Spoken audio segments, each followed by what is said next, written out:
welcome to another episode on Design to Connect. As you might already know, season 2 is all about connecting with different people who are using design to make a positive impact, reduce inequalities, and contribute to the sustainable development goals.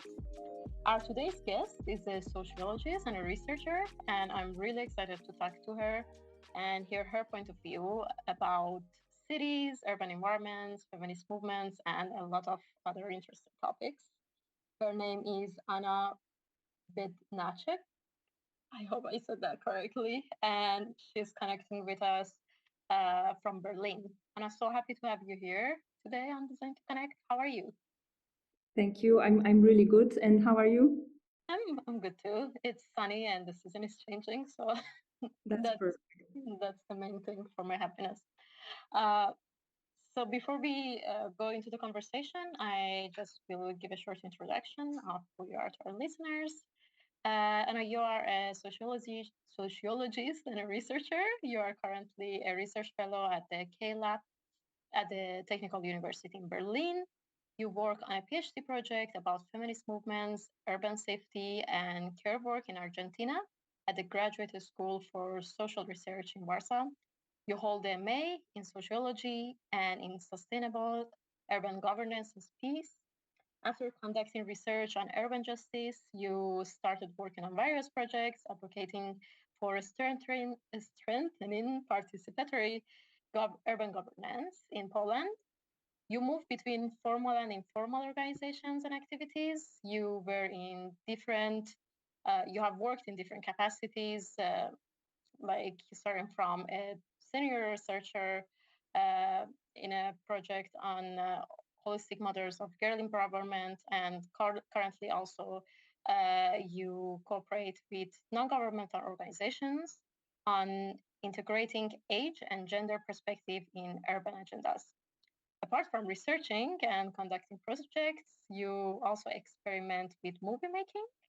You co-produced and co-directed a documentary called La Comune 9, Reclaiming City, about participatory budgeting in Medellin. You've done a lot of interesting work, and oh my gosh, co-producing movies. That's cool. That's really interesting.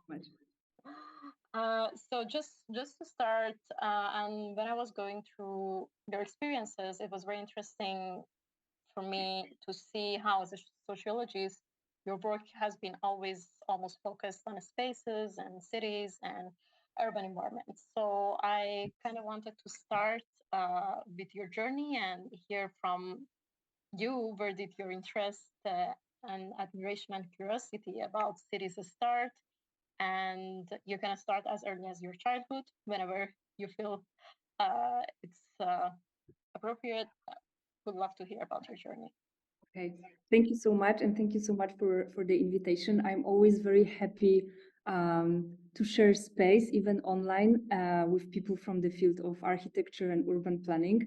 As you said, I'm like trained sociologist, but quite early on in my like study of sociology, I started to be interested in cities and in urban spaces. But I guess, yeah, I think proposing to start from the childhood was very good from your side, because I'm from a very small village in the south of Poland. And when I was 19, I moved to the second biggest city in Poland, which is Krakow, to study. And I got the whole talk with my mom about being safe. About always carrying a pepper spray with me, about not going out at night, like the whole set of rules that I didn't have to use them in the village, in the rural area, but suddenly me moving to the city was something that I was supposed to be afraid of a little bit. So that was my first encounter somehow. Of course, I visited cities before, but it was me living there alone. And then just after I started studying sociology, I got involved in the student movement and critical sociology. We did a lot of activism for human rights, and then my adventure with feminism started. So I also remember my first demonstration in Krakow. That was the 8th of March demonstration. And I remember this feeling of excitement, of being in a public space with a group of women and queer people. And suddenly something was like, I felt this tension between what I was taught and what I was said. So me as a person in a female body, that I should be really afraid of the city. And then me participating in the demonstrations and being active, that I suddenly started to discover a bit of freedom in living in the city and being in the public spaces. So that was, and this is actually how I came up with the project idea for my bachelor research. So I decided to do the research about actually what architects and urban planners in Krakow, what is their approach to participatory urban planning. So I just I got all the agreements to do the research, and then I came to the Technical University in Krakow, and I asked if I can do interviews with the professors, and also if I could observe the studio work of students of architecture and urban planning. And most of the professors, they were kind of shocked that what the person from sociology, what do you want from us? But they allowed me to enter those spaces, and it was really absolutely fascinating for me to see how people who are planning, how they talk about users of the space, how how you have all the models, and then you are sort of in the academia planning the reality. I mean, that is going to happen outside of the walls of the university, no? And then me, other girls, boys, migrants, they're going to use it, like different groups. So it was really fascinating for me. And actually, after this research, my Institute of Sociology started to have the seminar with the students of architecture from the Technical University in Krakow. And it was like few weeks of working together and working on different social issues in the city. It was really interesting, and there was a lot of knowledge being produced in this meeting of sociology and architects and urban planners. So yeah, and then I wanted to get to know different cities and go out of Europe, because it's the urban theory, I think, tends to be a little bit Eurocentric, and a lot also of theory is being produced in North America and in Europe. So as you also mentioned, I studied in Costa Rica, the Sustainable Urban Governance and Peace. That was the master program. And then I went to Medellin in Colombia, because that was around the year when Medellin was awarded the title of the most innovative city in the world. It was around 2011-12. So it was like going from the most dangerous city in the world in all the era of extensive violence, urban violence in Medellin. Suddenly they did something that got them the title. So I was really, really interested in what they did, that suddenly, they became the most innovative city in the world. And I actually did the research about library parks, parques bibliotecas, which is which are public spaces, very well designed, very high quality public spaces that are also like community centers and libraries, and they were built in marginalized districts, like barrios populares or slums, which also, there are different definitions. I tend to use the term marginalized districts. So yeah, so that was it. And then I worked, as you also said, in some participatory urban planning projects in Krakow. And now in 2015, I got completely fascinated or and super interested in the feminist movement in Argentina because of these massive demonstrations again that happened with the Una Menos movement, that is the movement against violence, gender-based violence. So yeah, this is how my PhD project was born. And since 2017, I'm researching like sort of the connection between feminism and urban planning, and also the everyday life of women in urban environment. So yes, so and now I'm in Berlin, hopefully like writing my PhD thesis. So that's like the journey. Okay, that sounds really interesting. And maybe just to follow up with what you said, if you had to like say about yourself, what one characteristic or one attribute that was inside you that led you to be where you are now, doing the things that you are doing now, what would that be? The urban.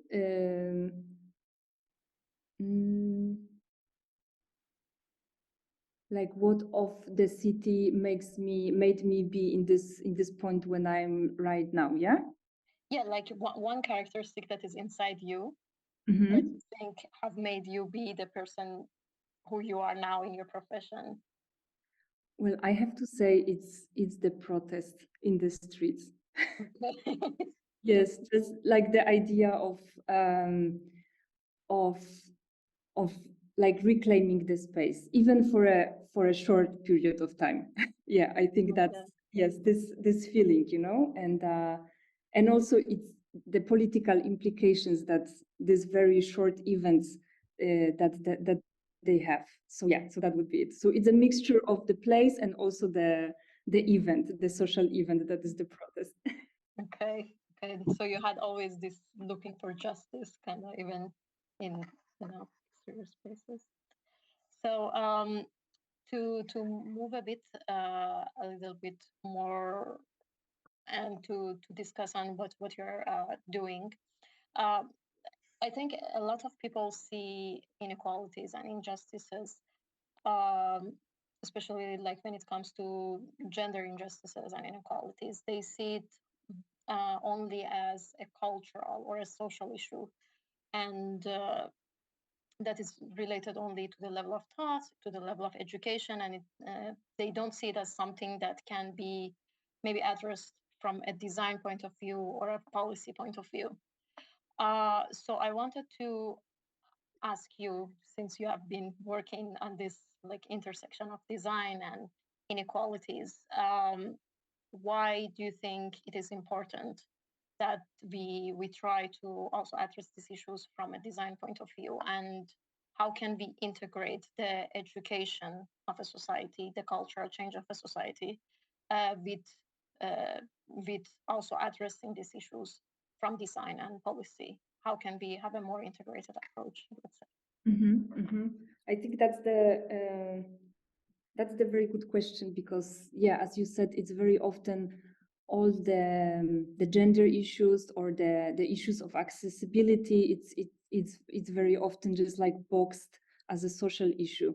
But I think what I've learned from the feminist architects and feminist urbanists, mostly from Argentina, that thinking or the feminist critical perspective on design and or planning, it's actually challenging the existing logic of designing and planning for one type of a person, which is economically active, mostly middle class, without disability, men. Like that's sort of the logic. And I think there is a certain, maybe even misconception that this feminist critique is focusing only on women.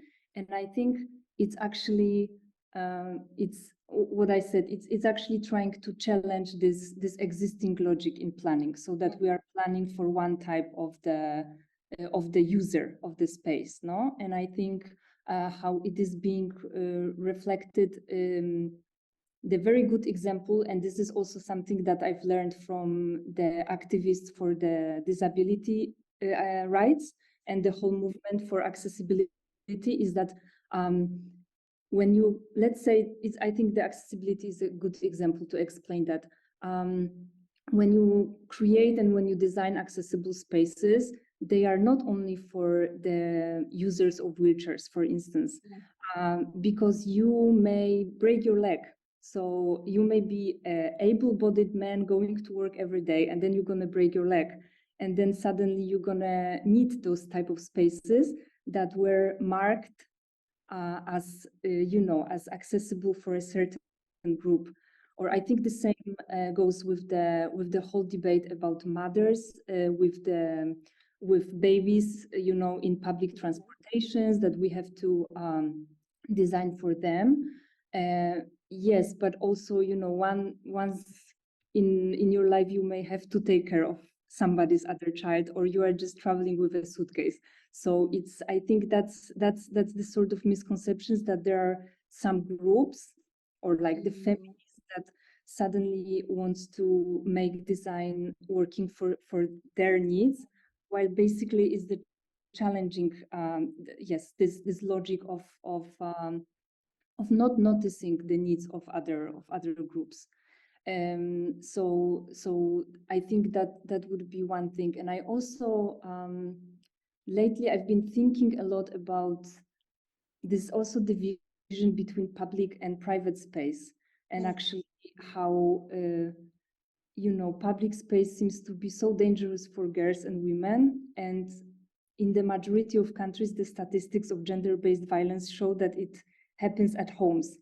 So in the private space. So I think that's why it's we should also talk about how maybe we can make the public spaces safer, or how we can also create the care infrastructure, which are the hospitals, which are the community centers, the access to social workers, that you feel more safe in the cities and cared for, that care is not only in the house. And I think it has to do a lot with especially with urban planning, when we are talking about the local development plans, or the planning of new districts, the planning of health infrastructure, even of cultural infrastructure, how the public spaces are redistributed, what is the access to them, and so on. So I think that's that would be this interconnection of social and material environment and the urban. It was very interesting that you mentioned for any person it can happen that one day maybe your accessibility needs can change. So I think we have to change our idea about, like, in general, I think more inclusively designed environments, it's better for everyone. But I think right now the discussion is more like, okay, if we design cities that are better for women, then men don't have a space. So it became more of this fight for power, rather than seeing that more inclusive and more accessible spaces are good for everyone, is not Yes. good for women or for disabled people, or like, yeah, it will at the end serve everyone. So I think we need to understand that as a society also. So as you were saying also, and as I was thinking about creating a spaces, especially when it comes to public spaces, and especially when we are talking about creating a spaces or giving more space to underrepresented groups, I think there are these different levels of intervention, and how I kind of try to box them in my brain is that first we create a level of safety so everyone can feel safe in the urban environment. Then the second, let's say, level of intervention would be uh, being seen and being represented. So if we go one level higher than safety, then people from all groups can feel represented and seen in the urban environments. And then the third level being feeling empowered and being able to thrive in an urban environment. And yeah, this is somehow how I made it in my brain. I wanted to ask you from your point of view if there are different levels of interventions when it comes to creating public spaces, especially for the underrepresented groups, and how does that look like? Mm-hmm. I think the level of the stages that you outlined they are very, very valid. I think there is, in sociology, we always look at one thing from so many angles and perspectives. So it's really interesting, because sometimes I also think about planning from the perspective of like very, very local, and then the district level, the city level, and even the state level. But I think your division also saw like the safety, then the representation, and then even step further, the empowerment are also incredibly valid. I actually I will come back to it, but I really based on my work and mostly on my work in with municipalities about the civic participation in urban planning, I would always add like the pre-intervention state, which is basically do some research about the space you want to change. And I'm not saying architects should do the research. I mean, we are here for you. The sociologists are super happy to do the research, because I feel that sometimes the spaces that are being either made like, you know, from the scratch, or are being reconstructed, there is no knowledge about this social tissue that is in the space. So we don't know anything about local community. We don't know anything about the needs of local communities. Even the basic demographic data. Like in case of Krakow, let's say 8-9 years ago, it was a big issue that we were supposed to do some sort of participatory revitalization of one of the districts, and we couldn't get any data, including, you know, the age, the gender, you know, the social class. It was very difficult. There was no access to this type of data, so it's very difficult to plan anything. And so that would be the one thing. And from the gender perspective, I think there is also really interesting tool, that is the gender analysis of the budget. So you can see how much money, how much investments in the cities go for, well, so-called more like masculine or male-oriented investments, or like more, you know, female-oriented investments. And I think this is also the good tool to argue for some new interventions or for some new changes. Super quick example, just to make it a bit more like empirically based. In Poland, there was this huge social project of building football fields in the cities, like in the districts, because it's for the youth, because it's a public space. And yeah, the idea was good, but the girls were not using it because it was always full of boys. There is no girl football network, I would say, in Poland. Maybe there is some movement now, but you know, back then, it was like almost 15 years ago, there was not. So that's what I mean by doing some research before, or even analyze analyze the existing data. And I think this is something that is lacking. But yeah, about the levels, I think I think this issue of safety, it's really interesting, and I think there is some point when the sociologists and architects, we are actually not agreeing, because I'm very freshly right now after talking with a lot of young women in Argentina about the safe space. What does it mean? And it's extremely changeable. You can have amazing space, and at one day, at this certain hour, with the certain group of boys or men, it's very dangerous place for you. And during the weekend, when there is an art market and you are with your girlfriends, it's it's exactly the same place, but suddenly it's like you find joy there, you feel free, you wear what you want, while I don't know, a few days before you were very like controlling yourself, you were afraid. I know, and I do acknowledge certain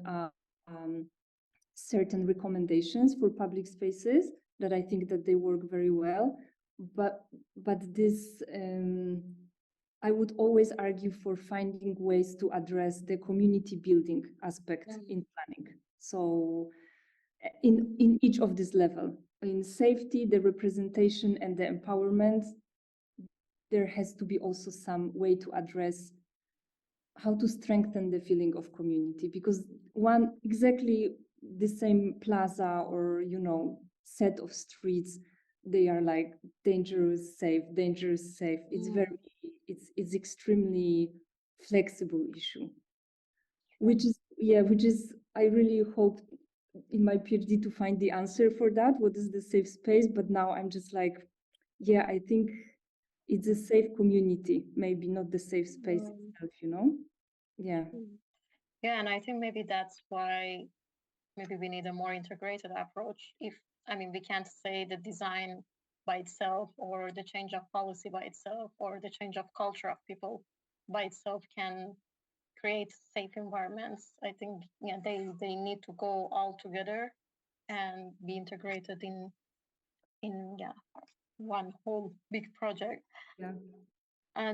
But like as you have talked with urban designers and let's say architects, what are there some elements to be added to space to make it safer or more representative or more empowering? Like, can you say in practice how might that look like? I think I was also thinking about it. I think very practical elements, and something that is also occurring in the interviews I did all the time, it's the issue of light and darkness, which there is also a lot of research based on the material environment, that women but also other groups just feel safer when with the proper lighting. I think also the issue of visibility and the passage. So like when you have the spaces that are closed off or suddenly they are getting narrowed, which is also with the density of the city centers, it's very challenging. But I think the issue of visibility and being seen by other people and also being able to see other people, I think this is something that also came up with my interviews, but also with the interviews with architects and urban planners, that this visibility issue. And again, the issue of community, there was one research made in Spain when young girls, they were saying that they feel safer sometimes in the summer because the windows are open and they feel safer that if they start to scream, someone will hear them. So that's this is like very almost like everyday, really organic issues. But I would say the light and darkness, the visibility, the I don't even know how to call it, being able to transit, not being cut. And I think also in terms of urban planning, in Krakow, there was a lot of issues with gated communities, when they are like faced, like that they are gated. And I also did some research with young women in Krakow, and they were sharing this this experience that because of so many gated communities, they have to go completely different route for the public transportations. That is the route that is not being developed yet, or it's very abundant space, very like scary. So I think also thinking about the transitionality, maybe this is how I would call it, also connecting the public transportation with the space, that there is a accessibility to the bus stops, like something that seems super basic, but in many cases it is not. And I think in terms of participation in urban planning processes, this also is based on my experience of working in such a projects. I think there has to be transparency about the rules. What I mean by that is that if you invite the community to design with you the space, they have to know what are the rules about the results of what they're gonna design. So what is the budget? What is the scale of the intervention? I worked in participatory budgeting in Krakow, and also the participatory budgeting in Medellin, in Colombia. It was always sort of a struggle between urban planners, architects, and local community. What they imagined that will happen was not happening because the scale was too small of the intervention, or there was no budget, or there was another plan already in place. So some things were not, couldn't be built or couldn't be changed. And the local community, very often they feel it's just like you invite them to the process of participation, but then there is no result. That's the second thing. And then the third thing, I think it's also the issue of vision of architect or urban planner, the certain aesthetic that it's your own, and then you have to sort of confront it with local community that has just either different cultural background or different aesthetic. And I think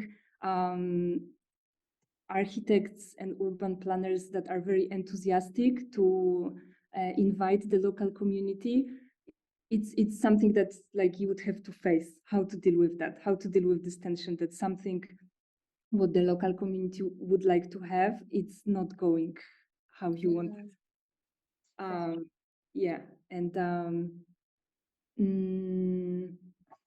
Yes, so that would be, it was a quite long answer, but these elements, It was really interesting, and a lot of what you said made me think. And I think one of the answers that you gave that I found very interesting was the summer nights that the windows are open. And some weeks ago, I was talking to another person, and he's an expert in placemaking, and he was talking about these hybrid zones between private space and public space, and how if the private space is extended a little bit to public space and creates these hybrid areas, how it can affect the feeling of belonging and safety within a city. And I was thinking maybe that also could be effective, because I feel right now our buildings are very isolated, and they have very they don't communicate with their surrounding and like with the public space around them. So the private space, it's this isolated piece that it has no connection with outside. So it creates this division that is maybe very strong. And maybe if this division was a little bit softer, let's say, and if we would create these hybrid spaces, the public spaces would become also safer. Yes, I think this is, from the design point of view, this is like really excellent example. Or even designing this community centers. Like in the last year, I worked with some women's collectives from marginalized districts in Argentina, and one of the biggest issue when they were trying to support a woman in the situation of violence was, she can pack her stuff, but where would she go? Where are we gonna take the children? And then we were mapping like sort of feminist community centers in Cordoba, because I mostly work in Cordoba.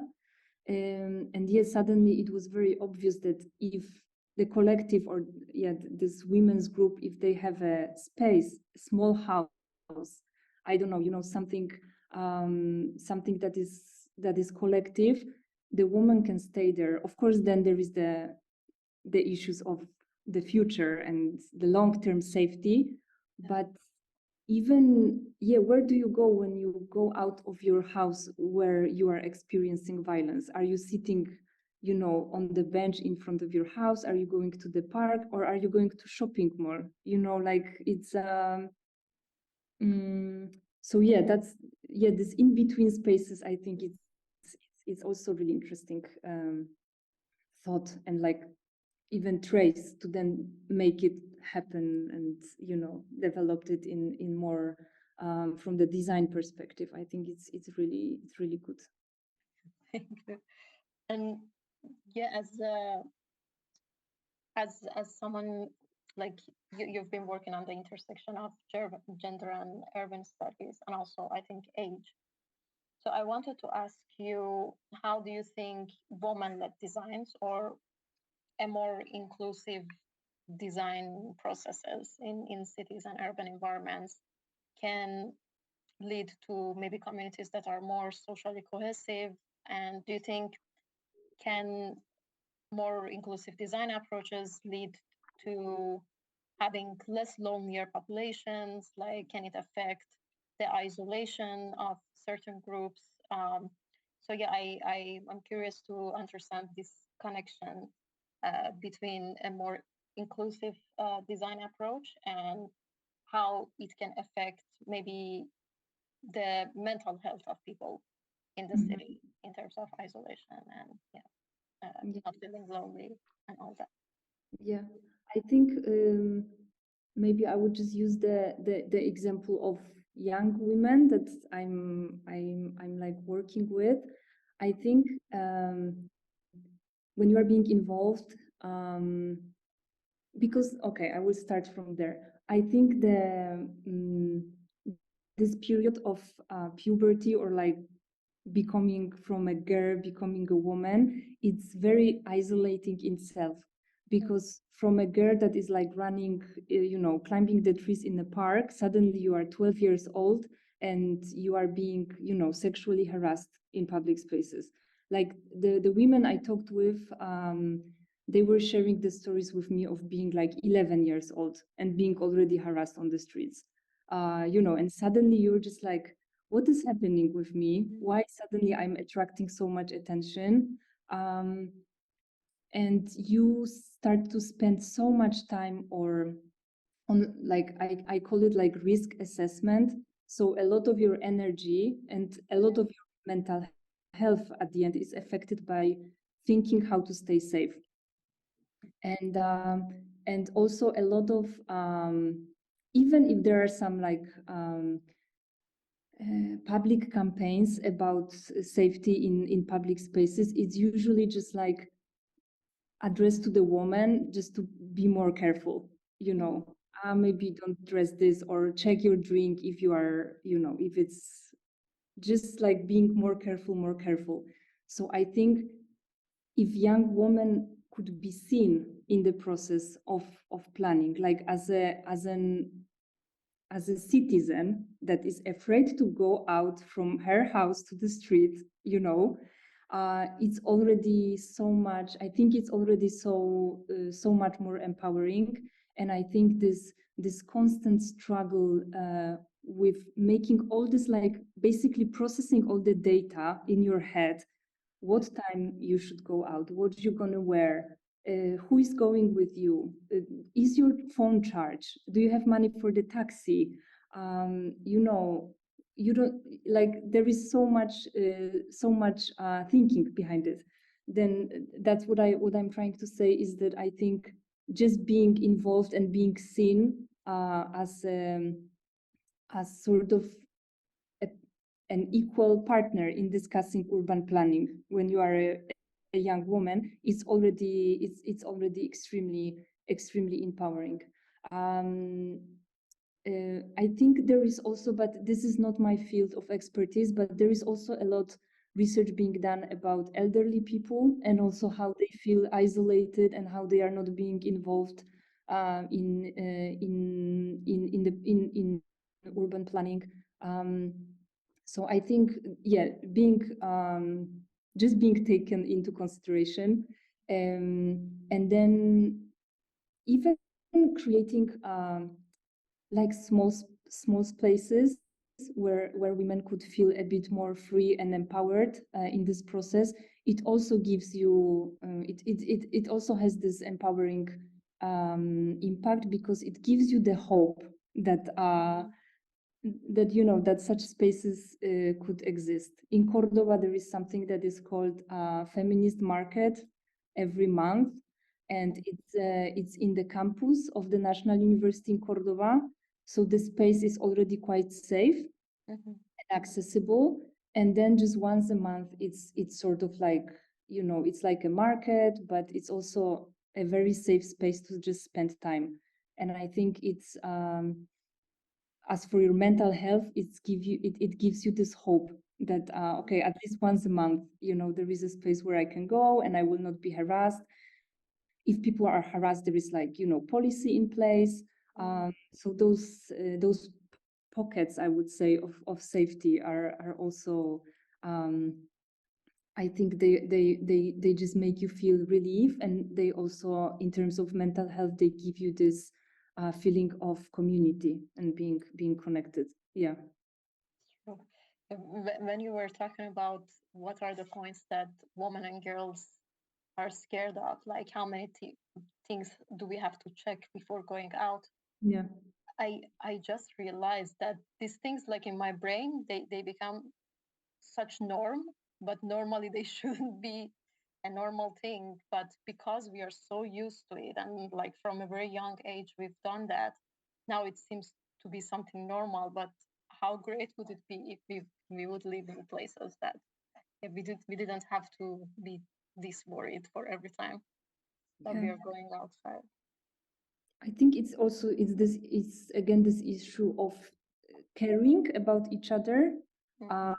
I also remember one discussion about feeling unsafe in public transportation, and one of the women told me that I don't even want other people to react when I'm being harassed. I would like the driver to react.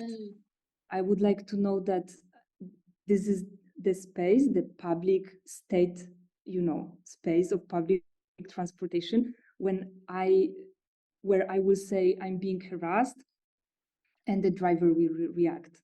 Like very basic, very basic sort of expectation, no? Yeah.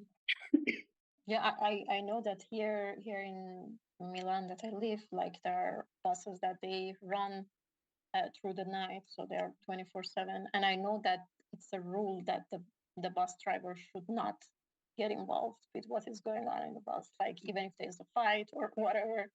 So yeah, then it just makes women not going out if you cannot afford the taxi, because many of women cannot afford the taxi, or just hoping that nothing will happen when you are in the bus. Yeah. So this has been really great. I feel like I learned a lot, because again, as I told you before the conversation, it's the first time that I talked to a sociologist. So you've brought a very, very different perspective, and you talked about things that I've never heard about. So thank you so much. I just want to wrap up and ask you about the role of citizens, maybe, and how could different people like that are living in a city, regardless of what profession they have, they can contribute to such movements. Let's say more inclusive cities, more women-centered cities in general. So if you know any initiatives that people could join, if our listeners are not in the design or sociology field, let's say, in a specific, what could they do to help? Well, maybe I will start from it's not the tool or it's not the initiative, but I think just to put this care in practice in your everyday life. I know it can be very scary if you need to react for some act of violence, but just trying to maybe just try to think about care once in a while, or among your friends, and how you could actually strengthen those informal networks of support. I think as for tools, the one that me and my friend, we did the movie about, and then I also worked in Krakow, it's the participatory budgeting. I think it's quite also spread in Europe, and it was born in Brazil, in Porto Alegre. So I think you could actually sort of try to demand from your local government to have a bit more impact on how the budget is spent. You could monitor how the budgets are spent. You could monitor the investments. Let's say from my field, if there is a youth policy or youth program, you could just monitor, like if there is a gender aspect, if there is a disability aspect, if there is a, if they see the needs of the different ethnicities as well in the cities. So you could do a little bit of monitoring. I think now we have a lot of access to data even from home.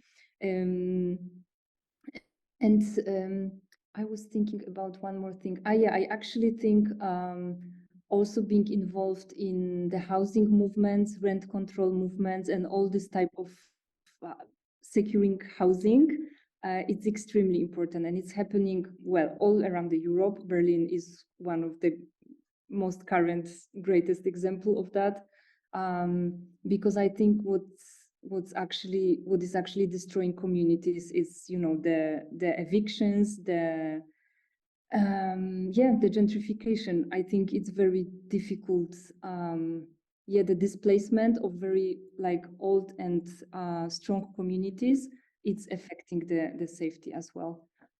So I would say, just monitor, access the data, join your local rent control initiative, and in this more informal level, just try to be a little bit more caring, and I mean caring about everyone. No, I think for me the feminism is just to broaden your perspective, not to actually close it for just one group. So that would be it.